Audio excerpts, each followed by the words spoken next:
நடிகர் சங்கத்தில் பணம் கையாடல் செய்ததாக முன்னாள் நிர்வாகிகள் சரத்குமார், ராதா ரவி, சந்திரசேகர் மீது வழக்கு தொடரப்பட்டுள்ளது. தென்னிந்திய நடிகர் சங்கத்தின் புதிய நிர்வாகிகளாக நாசர், விஷால் உள்ளிட்டோர் பதவியேற்றதும் முன்னாள் நிர்வாகிகளான சரத்குமார், ராதா ரவி, சந்திரசேகர் ஆகியோர் கணக்கு தாக்கல் செய்தனர். இதில் 1,65,00,000 ரூபாய் கையாடல் செய்யப்பட்டுள்ளது என்றும், சரத்குமார் அணியினர் பணத்தை சங்கத்திற்கு கட்ட வேண்டும் என்றும் தெரிவித்தனர். ஆனால் சரத்குமார் தரப்பில் தங்களின் கணக்கு சரியாக தாக்கல் செய்ததாக குறிப்பிட்டனர்.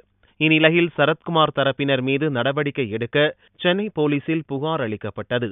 ஆனால் இதுவரை புகார் மீது நடவடிக்கை எடுக்கவில்லை. இந்நிலையில் முன்னாள் நிர்வாகிகள் சரத்குமார், ராதா ரவி மற்றும் சந்திரசேகர் ஆகியோர் மீது நடவடிக்கை எடுக்க போலீசாருக்கு உத்தரவிடக் கோரி சென்னை உயர்நீதிமன்றத்தில் நாசர் தரப்பில் மனு தாக்கல் செய்யப்பட்டது. இந்த மனு மீதான விசாரணை திங்களன்று நடக்கிறது.